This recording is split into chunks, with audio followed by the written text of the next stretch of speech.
Assalamualaikum warahmatullahi wabarakatuh. Mohon izin dan kasih atas perhatian Bapak.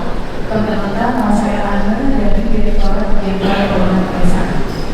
Izin Bapak, tadi Bapak Gubernur menyampaikan bahwa tingkatan hutan itu ada 4, dan itu merupakan kearifan lokal dari Alumni daerah Pak Izin.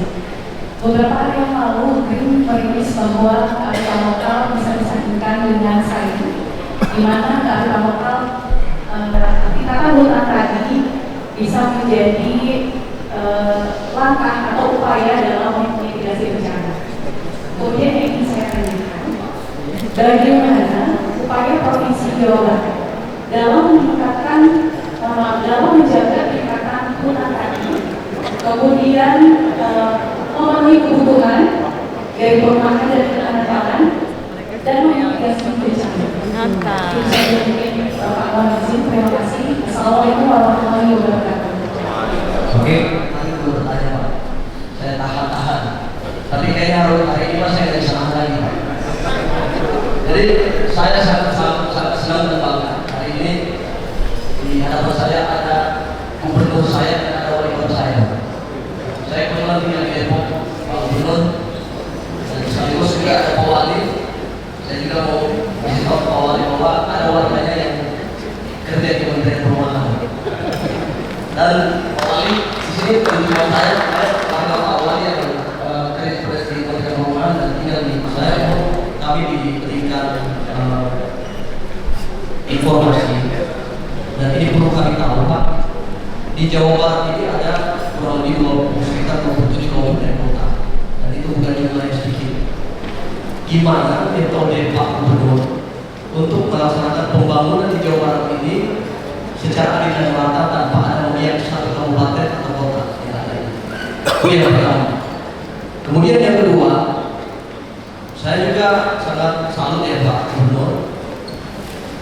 Jadi perdebatan terkait dengan lokalitas daerah. Nah hari ini saya melihat terkait dengan pertemuan yang ada, hampir menghilangkan lokalitas yang ada di daerah. Padahal kalau kita lihat selama ini yang bisa kita lihat itu salah satunya misalnya yang menjadi simbol tari-tarian, kemudian pakaian adat, kemudian juga rumah.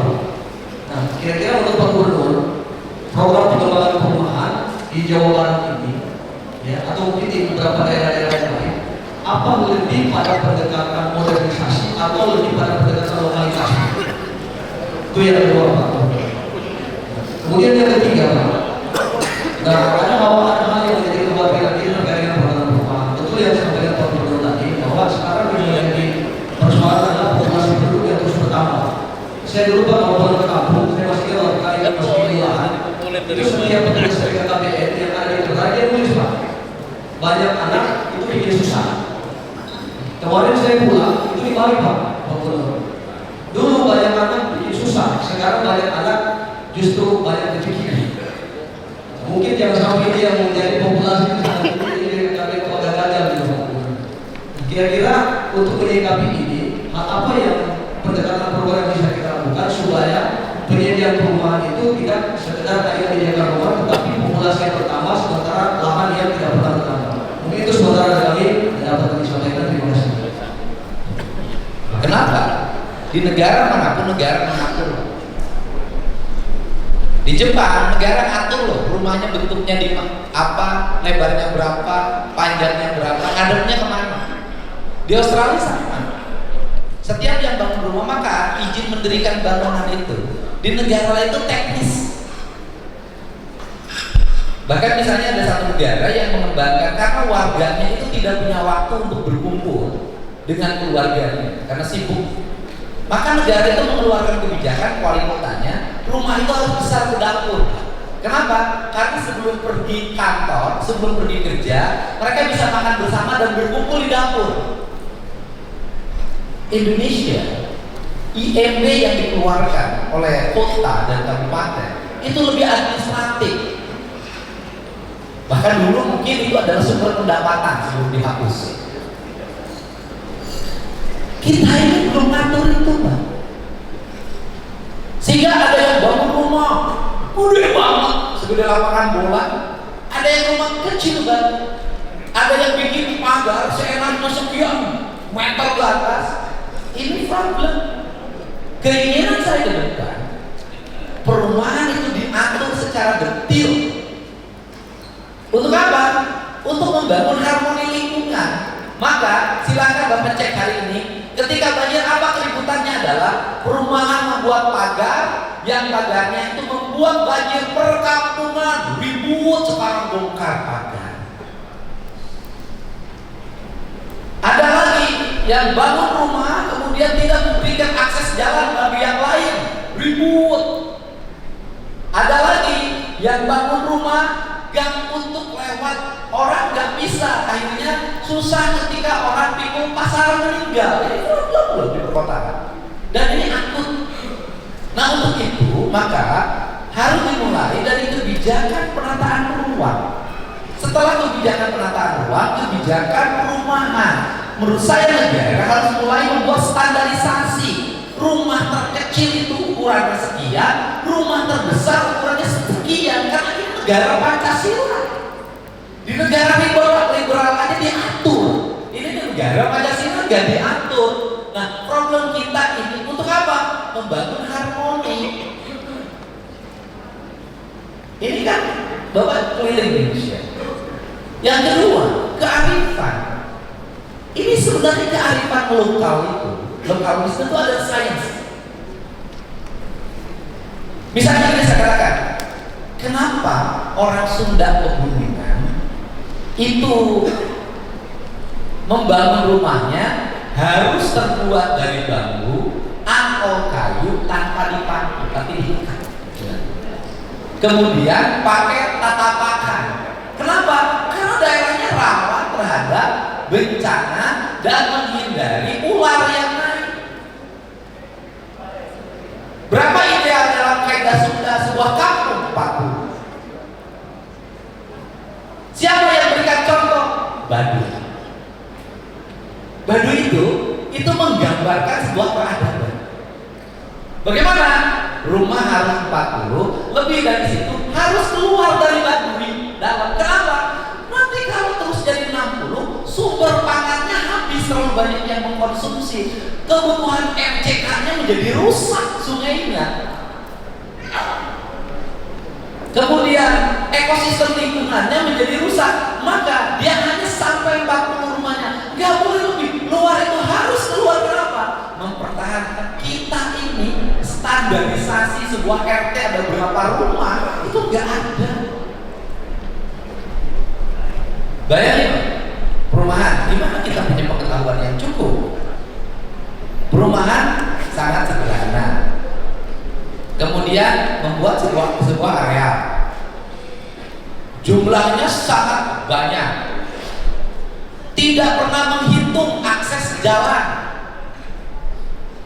Tidak pernah menghitung akses air bersih.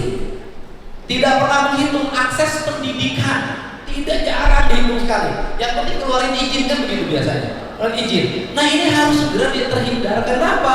Kemacetan terjadi. Rumahnya ada 1000 unit, setiap rumah punya 3 motor, 1 mobil. Pagi-pagi keluarnya bareng. Yang satu ke pabrik, yang satu ke kantor, yang satu ke sekolah. Depresi.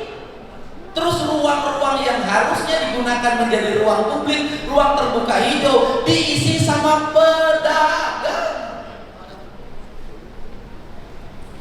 Akibat masyarakat stres apa?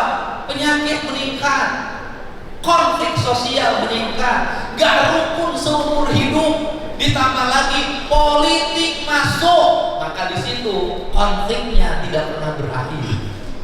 Ditambah lagi nanti perbedaan keyakinan, teman-temannya berkumpul di rumahnya, misalnya kegiatan kebaktian, yang ini nggak nerima, ribut.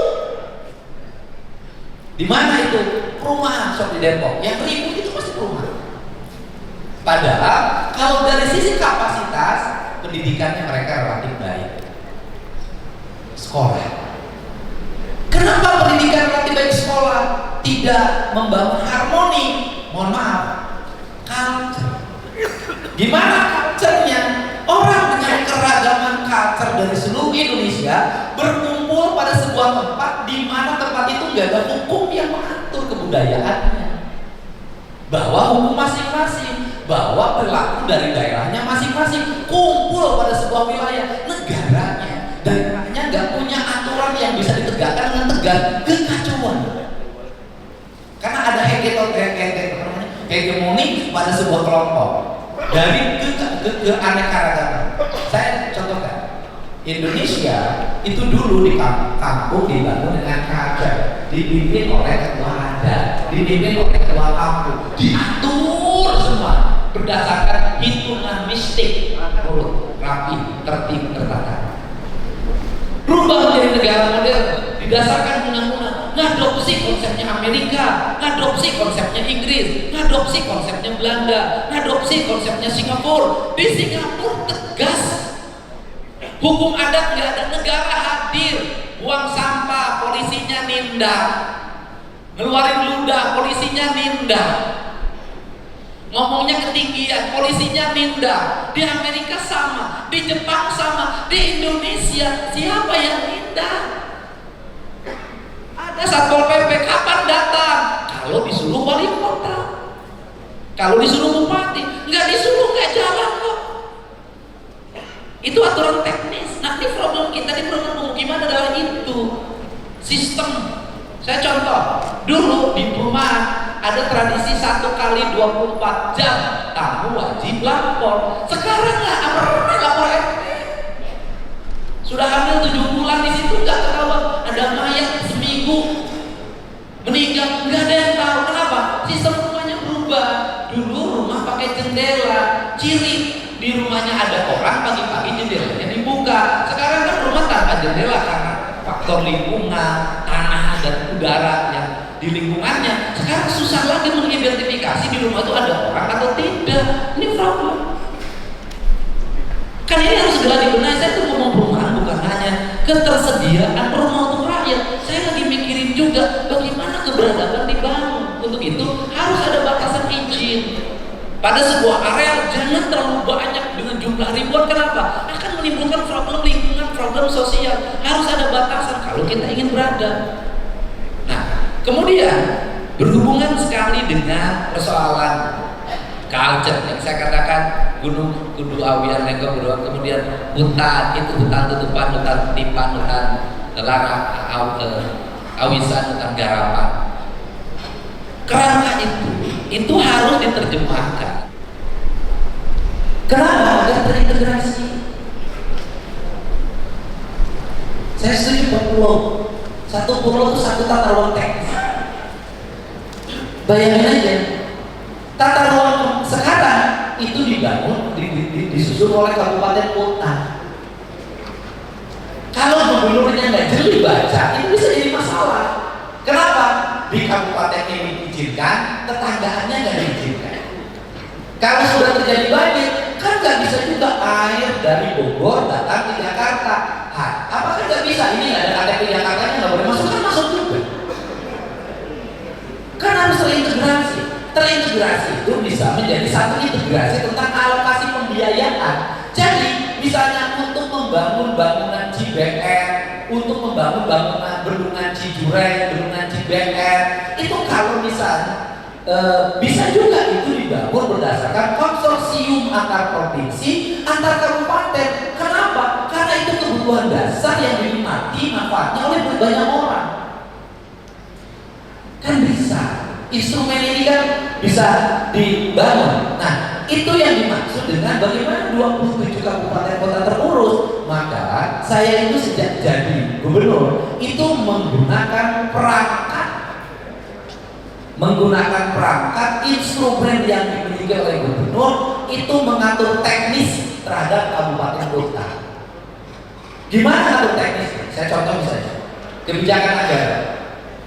Jadi sekarang ini kan banyak orang yang suka ngomong kalau kabupaten kotanya itu suka berjalan sendiri-sendiri. Itu berjalan sendiri-sendiri karena gubernurnya nggak bisa mengendalikan. Instrumennya punya. Instrumennya apa? Alokasi anggaran pendapatan dan belanja kabupaten itu harus mendapat persetujuan gubernur untuk ditetapkan, namanya evaluasi. Dulu evaluasi kabupaten kota saja saya bupati administratif. Saya sekarang teknis. Satu, setiap kabupaten membelanjakan anggaran infrastruktur jalan harus minimal 7,5% dari total APBD. Yang kedua, pendidikan dasar sekian persen, layanan kesehatan harus sekian persen, dan itu saya baca. Nah, gubernur itu bisa dievaluasi di Mendagri. Kalau gubernurnya misalnya Pak Mendagri kemarin mengatakan ada bupati yang anggaran makan minumnya 1 miliar sehari, itu kan bisa terevaluasi, dibaca secara detail, dan bila perlu evaluasi dilakukan sebelum dilakukan pembahasan anggaran. Jangan dilakukan setelah pembahasan anggaran, harusnya sebelum instrumennya rubah. Untuk apa? Pembahasan anggaran sudah mendapat rekomendir, ini loh yang dibolehkan dibahas dan disahkan, ini yang tidak dibolehkan. Ini cara melakukan pengelolaan pemerintahan yang efektif. Nah, kerangka ini bisa terintegrasi dengan baik. Sehingga saya katakan, kenapa saya ngomong culture? Misalnya nih, saya ngomong culture tentang komitmen rumah 40. Ini yang akan menjadi dan sudah ya. Di daerah pegunungan itu orang selalu ngeluh kesulitan uang, karena uang numpuk di daerah. Akibat cara berpikirnya seperti itu, akibatnya apa? Orang pegunungan merambah hutan, orang pegunungan mencemari hulu, karena di Jawa Barat itu gampang ukurnya.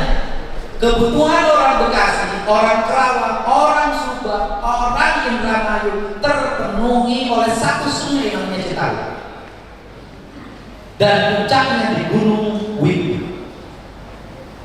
Gunung Windunya hari ini dan Gunung Wayangnya berubah menjadi areal kebun kol, kebun kentang, dan areal-areal kebun teh dibabat habis.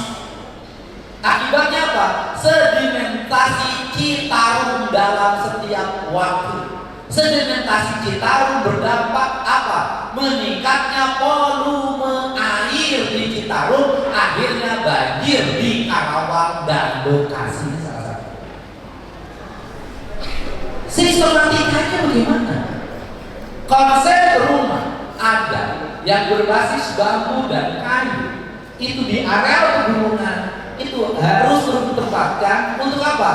Membangun instrumen ekosistem kepariwisataan yang bukan homestay,